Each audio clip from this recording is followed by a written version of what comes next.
Just like inter-quartile range, standard deviation is another tool to measure the spread of a set of data. But before getting into the meaning of that, let's learn how to calculate it. So first of all, for the first step, you need to find the mean first, which is the sum of all the data divided by the number of data. So in this case, it will be 5. Then the second step is for each datum, you want to find how far it is from the mean. So basically, you're just taking the difference of each datum and the mean. Then you're going to square each difference and then add them all up. Then you divide the sum by the number of data, which is 1, 2, 3, 4, 5. There are 5 pieces of data. At the end, you square root the whole thing. So actually, what's this all about? The key is right here. The distance between each datum and the mean. And the interpretation of this is more or less like on average, we want to see how far each datum is away from the mean. But what's up with all these squares and square root and stuff if we're just talking about on average? Well, if you simply add the differences here, you will end up with 0, right? In this case. But if a standard deviation equals 0, that means the data has no spread, right? That all data are exactly the same number, which is obviously not true, right? So in some sense, this and this offsets and this offsets each other, which we don't want to see.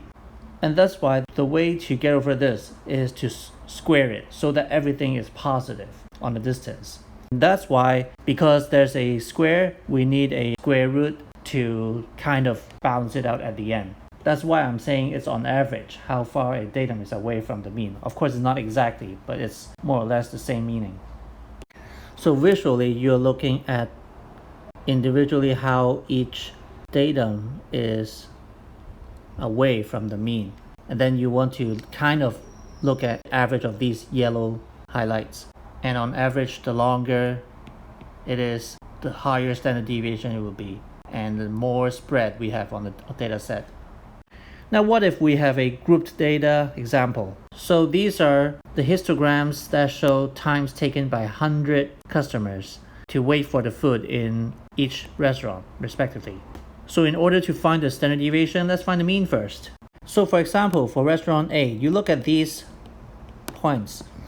Because these are group data, you have no idea the exact individual datum number. But you can take, for example, for this bar, you can actually take its class mark to be the datum. So for example, if we look at this bar, it says there are 14 customers with a waiting time somewhere between 7.5 and 12.5 minutes.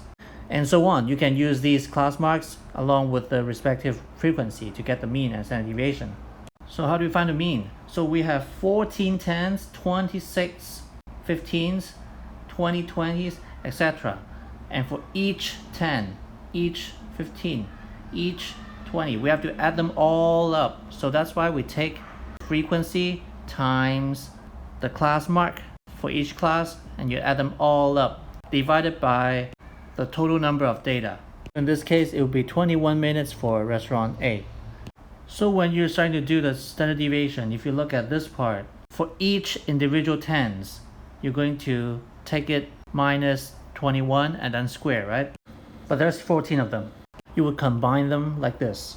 Then you do the same thing for all the other classes, divided by the number of data points, and finally you square root it. And here's what you got for standard deviation of restaurant A. So here's the actual question. If we look at the standard deviations of the waiting times for both restaurants, which restaurant do the customers have more consistent waiting times?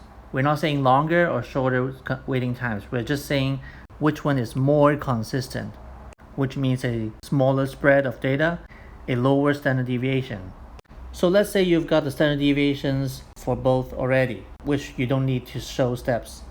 Then you're able to say, because the standard deviation of the waiting times of the customers for food in restaurant B is smaller than that in restaurant A, because this one is lower than this. And so the customers in restaurant B have more consistent waiting times.